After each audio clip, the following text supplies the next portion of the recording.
কবরে শাস্তিটার ব্যাপারে মানে কবর ব্যবহার করাটা এটা আমার মতে না করাই উত্তম।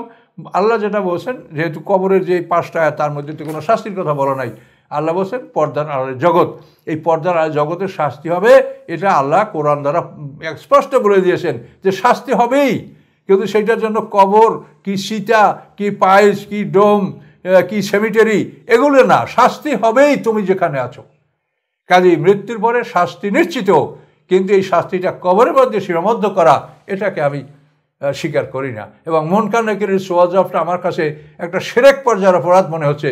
যদি মুনকার নাকির কী করে আদেশের মালিক হলো, কি করে তাদের আদেশে মানুষ কি ঋণ সিদ্ধিনে যাবে?